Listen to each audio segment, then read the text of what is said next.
Assalamualaikum warahmatullahi wabarakatuh, teman-teman semua. Kembali lagi di obrolan Cak Ajis. Nah, teman-teman, pagi ini kita akan ngobrol nih dengan salah satu atlet disabilitas yang tentunya atlet ini adalah atlet nasional pada cabang olahraga parasyuting. Nah, teman-teman, atlet ini adalah Mbak Hani Puji Astuti. Ini nanti beliau akan ngobrol tentang gimana sih dia kok bisa jadi atlet, gimana sih cerita dia menjadi atlet nasional dari keterbatasan yang dia miliki. Nah, Mbak Hani, selamat pagi. Pagi Mbak Hani, sehat Mbak Hani? Alhamdulillah sehat. Nah, ya Mbak Hani. Mbak Hani, sekarang di mana nih? Saya di Solo. Oh, di Solo, gak di Gunung Kidul loh. Enggak. Oke, nah Mbak Hani ini atlet parasyuting nasional Indonesia, kelahiran 1995, mengawali dari cabur balap kursi roda ya Mbak. Iya, dulu waktu 2012. Pertama itu balap kursi roda, kemudian hijrah ke balap ini ya, ke parasyuting ya Mbak ya, langsung Ya. dapat perunggu katanya. Alhamdulillah. Nah, ini banyak banget loh teman-teman prestasinya dari Mbak Ani ini selain dari balap kursi roda, dari para syuting aja ini ada prestasi-prestasi mentereng. Yang pertama, yang terbaru ini medali emas di IWOS World Ability Sport Game 2023 di Thailand, kemudian lolos Paralimpik 2020 di Jepang. Ini pesta olahraga Paralimpik ini terbesar di 2015 di Singapura ya Mbak.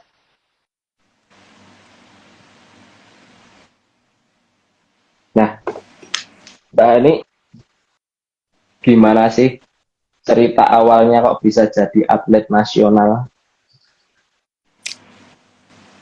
Ya, awal saya ikut jadi atlet nasional itu waktu Asian Para Games 2018 di tuan rumah di Indonesia, di Jakarta tepatnya. Nah, dulu saya ikut seleksi tingkat provinsi, lalu diterima dengan skor yang cukup baik kala itu. Langsung setelah itu masuk pelatnas di 2018. Nah, dari situ saya mulai menggeluti parasyuting, pindah haluan, hijrah ke menembak sampai saat ini. Berarti seleksi dulu ya Mbak ya? Enggak terus ujuk-ujuk ditawarin hijrah gitu ya? Enggak, semua ada seleksinya. Hmm, kenapa Mbak kok dulu pengen parasyuting gitu? Eh Kenapa ya dulu ya? Dulu sempat agak terpaksa disuruh ikut seleksi sama ketua Jawa Tengah.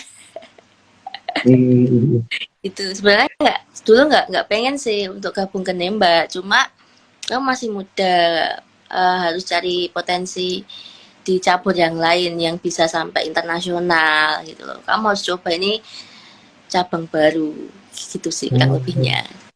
hmm. Nah, berarti dari apa? Dari balap kursi roda, kemudian pindah ke parasyuting kan beda jauh ya Mbak ya? Ya, cukup jauh. Oh, adaptasi apa Mbak yang membedakan itu? Adaptasi yang paling berat itu di fisik sama mental gitu. Mental latihan, mental pertandingannya sangat beda berbanding terbalik. Tuh, soalnya kan Kalau di balap kursi roda itu menggunakan tenaga dan power yang sangat tinggi, 100% full. Terus dia menggunakan ya emosi juga, ada sedikit emosinya untuk agar badan itu panas dan terpacu. Sedangkan di nembak itu tidak menggunakan tenaga, tapi menggunakan tenaga tapi tidak 100%, ya 50-50. Terus yang lebih besarnya menggunakan hati sama pikiran dan mental. Jadi kita tidak boleh emosi, tidak boleh marah, tidak boleh egonya tinggi. Pokoknya harus tenang. Sedangkan di balap kan nggak bisa kalau tenang-tenang aja. Jadi itu ya cukup susah untuk peralihan gitu dan lumayan lama dulu. Jadi awalnya pengen nganu ya, disuruh menggali potensi terbesarnya ya Mbak ya, biar bisa internasional gitu ya. Dulu seperti itu. Mbak, nah kalau menembak itu kan nggak ujuk-ujuk bisa ya Mbak. Tapi apakah sebelumnya itu pernah juga iseng-iseng nembak apa-apa gitu Mbak? Kok langsung loh dari 2000 pas hijrah itu kan langsung ini kan 2015 dapat perunggu kan? Enggak sih Mas, apa nggak ada apa ya latihan atau apa sih, memang dari nol, karena kan saya nggak nembak ya, dan saya juga nggak tahu itu nembak. Tahu saya kan nembak itu untuk para abdi-abdi negara seperti tentara, untuk ya untuk pasukan begitu. Jadi saya nggak tahu bahwa ada nembak memang untuk sport gitu loh, khusus sendiri gitu. Jadi benar-benar kita belajar bareng-bareng dulu. Wah, mantap mantap Mbak.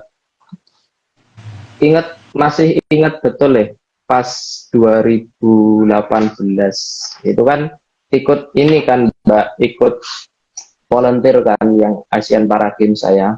Kemudian nganter pertama itu ingat di cabur parachuting pas diperbankin itu loh Mbak, dekat GBK. Itu kok oh ini ternyata caburnya parachuting itu. Oh gini. Dan keren gitu loh, maksudnya dengan keterbatasan itu masih bisa gitu loh Mbak ikut cabur-cabur yang bisa ngebanggain Indonesia sih. Nah perbedaannya apa sih Mbak menembak biasa dengan cabang olahraga parachuting ini? Perbedaannya itu ini, kita cuma bedanya di duduk sama berdiri itu aja. Untuk prosesnya menembak, skornya, terus untuk nilainya dan lain-lain itu sama. Yang membedakan cuma mereka itu berdiri, saya itu duduk itu. Dan ada satu lagi pembedanya. Kalau di parachuting, di para itu kita ada beberapa kelas gitu. Kalau diumumkan ada beberapa nomor banyak kan. Nah kalau kita ada perbedaan gitu. Jadi kelas duduk, kelas kursi roda, maaf, sama kelas amputasi tangan gitu. Oh. Kategori disabilitas yang bisa ikut parachuting itu apa aja Mbak? Kategorinya itu ada dua. Yang pertama itu disabilitas wheelchair atau pengguna kursi roda seperti saya. Terus untuk yang kedua itu amputasi. Itu di amputasi kaki ataupun tangan. Nah, itu ada dua. Kalau kelas SH1 itu tangannya utuh, tapi kakinya utuh boleh, nggak utuh boleh, tapi yang penting tangannya utuh. Lalu untuk SH2 itu tangannya pasti tidak utuh ataupun layu. Nah, perbedaannya ada di tangannya utuh dan sehat.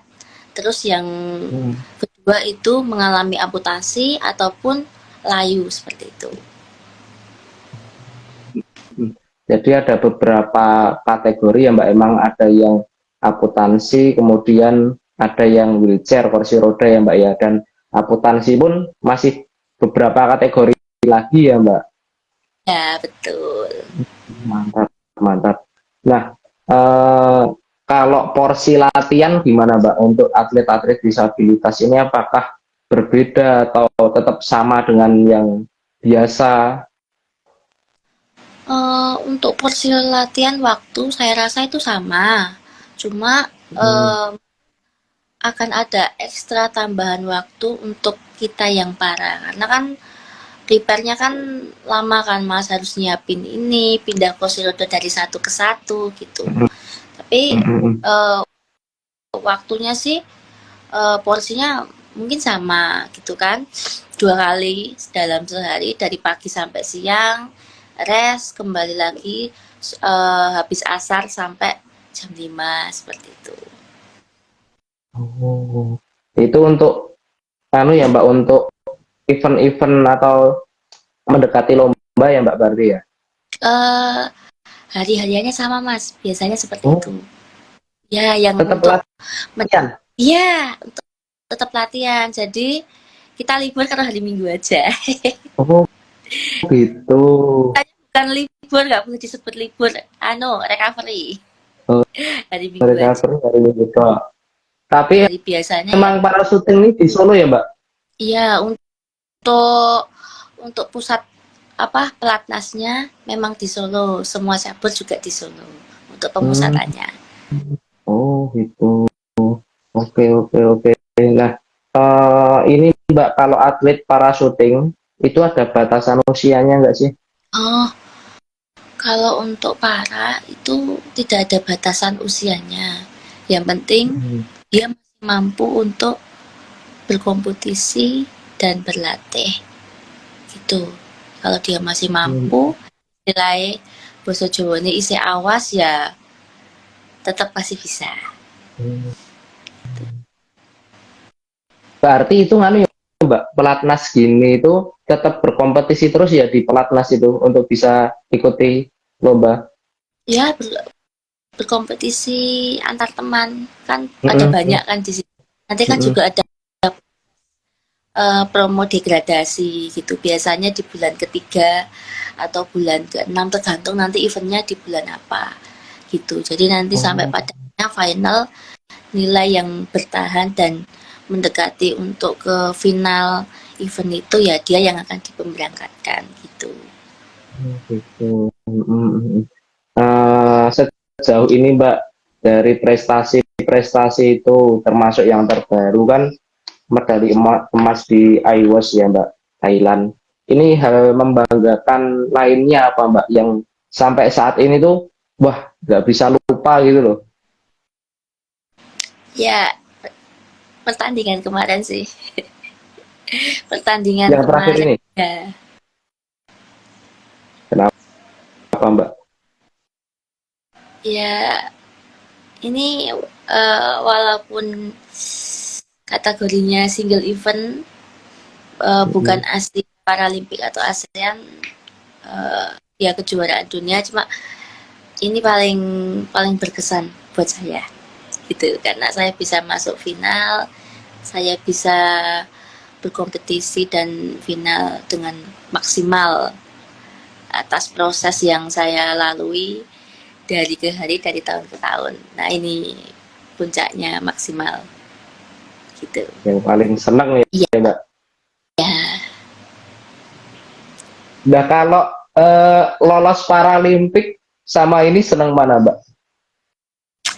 ya, ya apa ya? Dulu juga seneng mas, cuma ini lebih seneng Eh, lagi. Senang terbaru gitu ya. Iya, seneng terbaru, betul. Suka dukanya apa Mbak kalau jadi atlet nasional tuh? Waduh, apa ya suka dukanya ya? Ya sukanya dulu apa dukanya dulu ini? Duka aja nggak apa, nanti ditutup yang suka. Ya dukanya eh, waktu masa muda kita atau waktu remaja kita itu terhabiskan untuk berlatih, yang harusnya bisa main, harusnya bisa melakukan studi, itu harus tersita, bahkan harus dikorbankan. Itu tidak enaknya. Seperti itu. Jadi untuk main dan belajar itu harus mengorbankan itu, terus jauh sama keluarga, itu juga yang paling terasa itu dukanya. Kalau untuk capek latihan dan kalah di pertandingan itu sudah hal biasa. Kalau seperti itu yang paling terasa yaitu pengorbanan waktu. Ada beberapa hal yang harus dikorbankan, harus dipilih kamu mau tetap di pelatnas atau kamu memilih yang lain gitu. Soalnya kalau dua-duanya nggak bisa, harus pilih salah satu. Itu kalau sukanya ya suka aja toh Mas. Ya dari kayak syuting untuk saya sekarang itu juga menjadi hobi, menjadi sesuatu hal yang saya sukai. Gitu yang bukan cuma ladang untuk mencari rezeki dan bukan cuma untuk berprestasi, tapi juga jadi hobi dan sesuatu hal yang saya sukai. Seperti itu. Terus Mbak? Nama jadi naik gitu? Iya. Kalau itu ya Mas ya, biasa aja kalau itu. Bonus ya Mbak? Iya, kalau kita dikenal atau itu bonus itu Mas. Gitu. Tidak boleh berlebihan, tapi sewajarnya aja. Nah, pelatnas tuh berapa tuh Mbak lamanya? Apa setahun full? Pelatnas itu biasanya tergantung eventnya ya Mas. Misalnya eventnya ada di bulan Oktober, berarti kita mulai Januari sampai hari H gitu. Rata-rata itu 10 bulan sampai 1 tahun. Paling lama 1 tahun. Gitu. Berarti kalau bisa main-main itu pas nggak pelatnas ya Mbak? Paling ya pas kalau nggak pelatnas itu bisa kita main-main atau kita bisa refreshing di hari Minggu gitu. Iya. Nah, Mbak masih penasaran ya aku kalau kan disabilitas itu di tengah masyarakat itu masih ini ya Mbak, masih kurang diperhatikan lah kalau pengamatanku. Nah, menjadi atlet nasional ini di tengah masyarakat menjadi pembeda nggak sih Mbak dengan disabilitas lainnya? Kalau untuk untuk masyarakat ya memang masih kurang ya pemerhatiannya. Kalau jadi atlet ini, disabilitas ini lebih gampang dan lebih mudah untuk memperkenalkan kepada masyarakat yang belum tahu. Oh, ternyata difabel itu juga bisa berprestasi. Oh, ternyata juga mereka itu bisa sama seperti yang lain. Gitu, seperti itu sih. Dan lebih dikenal dan lebih dihargai sih, Mas. Kayak bahasa Jawanya Aji nih, gitu. Lebih dihargai di masyarakat. Kalau kita itu punya sesuatu hal yang ada dibanggakan bahwa oh ternyata kamu nggak cuma ngerepotin, nggak cuma bisa nih minta-minta, ternyata kamu bisa berprestasi bahkan bisa melebihi yang non disabilitas. Seperti itu sih. Betul Mbak. Jadi lebih ini ya, lebih bisa dianggap ya Mbak. Betul. Kita nggak bisa dipungkiri Mas, memang kalau kita tidak punya prestasi apa-apa memang kita tidak dianggap oleh masyarakat umum dan ya dipandang sebelah mata itu memang kenyataan. Saya merasakan before afternya soalnya. Siap Mbak, mantap. Nah, sejauh ini untuk atlet-atlet ya Mbak, peran pemerintah itu gimana Mbak? Maksudnya udah maksimal dalam mensejahterakan atlet-atlet disabilitas atau masih gimana gitu Mbak? Eh, peran untuk pemerintah untuk atlet disabilitas yang saya rasakan sudah cukup baiklah untuk disabilitas kesetaraannya, dan em, dari tahun ke tahun mulai ditingkatkan, disetarakan dengan yang normal, hak-haknya, terus kepeduliannya, terus apresiasinya, terus ya banyaklah Mas, sudah disetarakan sekarang, dan saya cukup berterima kasih dan bangga sama pemerintah karena ya sudah disetarakan, sudah disamakan, dan diperhatikan, tidak seperti yang dulu-dulu. Oh, itu perubahannya para games itu Mbak 2018 itu. Ya, Oke. uh, um, mulai berubah itu ASEAN Para Games 2017 di Malaysia itu sudah mulai berubah, naik step by step sampai sekarang. Mulai dari pelatnasnya, terus apresiasi pemerintah terhadap atletnya itu sama. Jadi dari tahun-tahun tuh diperbaiki hingga sekarang sama rata. Jadi apa yang dapatkan oleh atlet non disabilitas, kita yang disabilitas juga mendapatkan hak yang sama. Oh gitu. Mantap, mantap, mantap, pemerintah mantap. Semoga semakin ya Mbak, semakin meningkat terus ya toh. Ya, amin. Amin. Nah, ini Mbak, pertanyaan terakhir sih. Pesan-pesan untuk teman-teman disabilitas di luar sana yang mungkin mau jadi atlet, ini gimana Mbak? Pesan-pesan saya untuk teman-teman disabilitas dan terutama untuk orang tua yang mempunyai anak disabilitas di luar sana, tolong jangan disembunyikan anaknya, jangan malu, jangan takut. Kalau punya anak dengan keterbatasan apapun, difabel, langsung aja diikutkan ke olahraga ataupun apapun itu yang mereka sukai, jangan disembunyikan. Kita tidak pernah tahu bahwa anak itu mempunyai bakat luar biasa seperti apa. Bisa jadi anak yang orang tua, bapak ibu kalian sembunyikan itu adalah pencetak-pencetak medali untuk bangsa Indonesia ini. Kita tidak pernah tahu ya.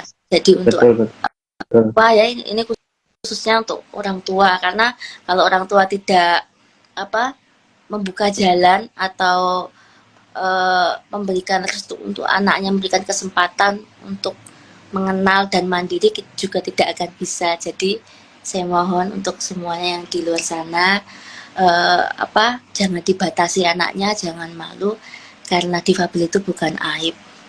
Kita itu tidak memilih juga, tidak mau dilahirkan sebagai difabel, tapi Tuhan sudah menggariskan ini.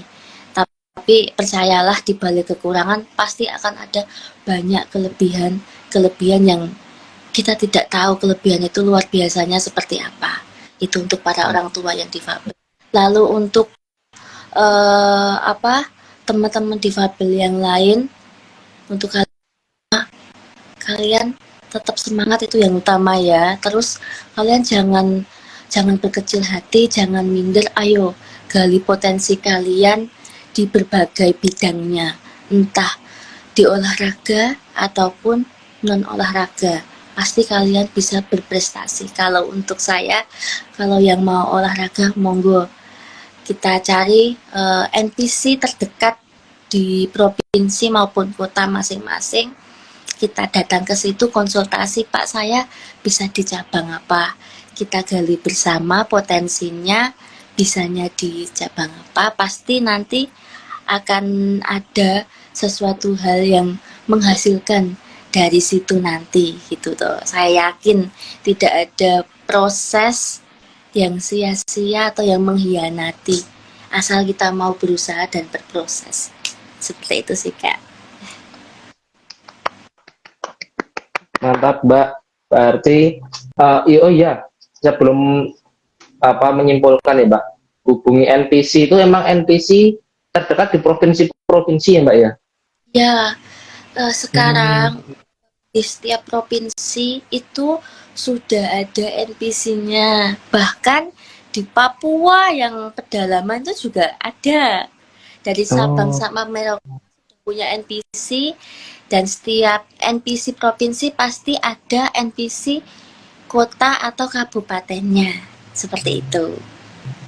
Jadi kita bisa datang ke jadi dekat gitu.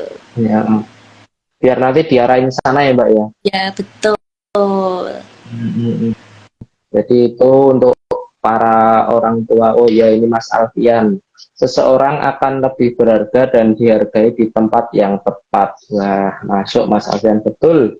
Eh, Pesan dari Mbak Hani tadi cukup banyak ya teman-teman. Untuk yang pertama untuk para orang tua. Ini memang kenyataannya gitu ya Mbak ya, masih banyak orang tua itu yang malu, minder dengan keadaan anaknya. Nah ini orang tua juga harus berperan banyak sih dalam yang seperti tadi, jangan menyembunyikan anaknya itu dari, kalau masih banyak orang tua itu yang malu menjadi mempunyai anak yang disabilitas. Nah mungkin orang tua juga harus ikut membantulah menggali potensi-potensi dari anaknya itu, karena memang seseorang tuh pasti ada potensi tapi memang mungkin belum ketemu aja potensinya. Kemudian untuk teman-teman disabilitas, baik itu untuk atlet atau yang disabilitas biasa, itu jangan berkecil hati. Teman-teman semua itu harus tetap menggali potensi kalian dari berbagai hal, baik itu olahraga atau media atau yang lainnya. Itu pasti kalian punya potensi, dan tetap semangat teman-teman semua. Kita ada di sini jika kalian membutuhkan bantuan. Kemudian untuk yang ingin jadi atlet tadi yang dikatakan Mbak Ani, itu mungkin teman-teman bisa menghubungi NPC terdekatnya. Itu pasti NPC punya ini ya Mbak, punya Instagram ya Mbak minimal. Iya, tapi belum semuanya sih Mas. Kalau yang apa? Kalau isi provinsi pasti punya Instagram. Kalau Hmm. misalnya langsung ke provinsi langsung kota itu, kalau kota memang masih beberapa. Tapi yang jelas kalau yang provinsi sudah ada beberapa yang punya media sosial Instagram atau bahkan di Google Maps, NPC misalnya Jateng, DIY, Jabar, DKI itu ada tempatnya gitu. Atau mungkin Nah, gitu.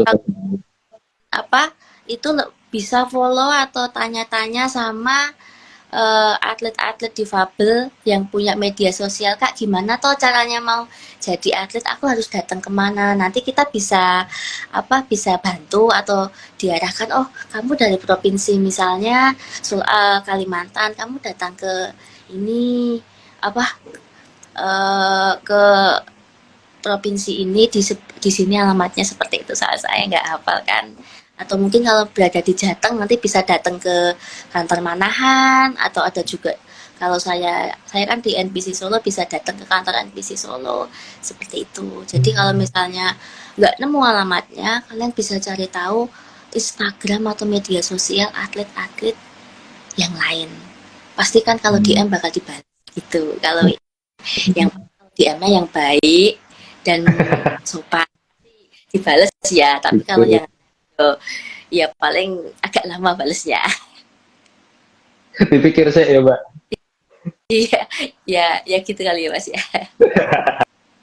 Nah gitu teman-teman, untuk teman-teman yang pengen, wah aku pengen jadi atlet, itu bisa nanti banyak hal, mulai dari mencari NPC di provinsi itu di Google Map bisa, kemudian atau di Instagram NPC-nya. Kemudian kalau belum nemu juga, ini teman-teman bisa ini menghubungi atlet-atlet, DM atlet-atlet yang kan pasti atlet itu punya kenalan dari NPC-nya. Jadi masih banyak cara teman-teman untuk kalian ini bisa menjadi atlet-atlet nasional. Dan Makasih ya Mbak Hani udah sharing di pagi ini, sharing Iya. yang ilmu banyak banget, ilmu yang baru mengenai parachuting, kemudian mengenai disabilitas ini. Sukses terus Mbak Hani, sukses terus dalam membanggakan Indonesia dari segi apapun, terus menambah medali-medali untuk Indonesia dan sehat-sehat Mbak Hani. Amin. Mbak, gonku kira muncul dua layar ya. Saya muncul dua Jadi layar. gambar, oh iya gambarmu rakyat tok mau. Tolong screenshot bisa Oh, Mbak? boleh, boleh, boleh. Oh iya, Iya, siap. Siap, Mas. Satu, dua, ya tiga. Sampun. Aman. oke.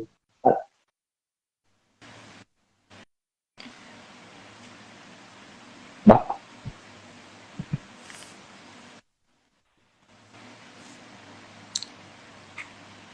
Mbak, makasih banget sekali lagi. Sami-sami. Oke, Sukses selalu, Mas. amin. Makasih ya Mbak Ani. Makasih juga untuk teman-teman yang udah nonton pagi ini.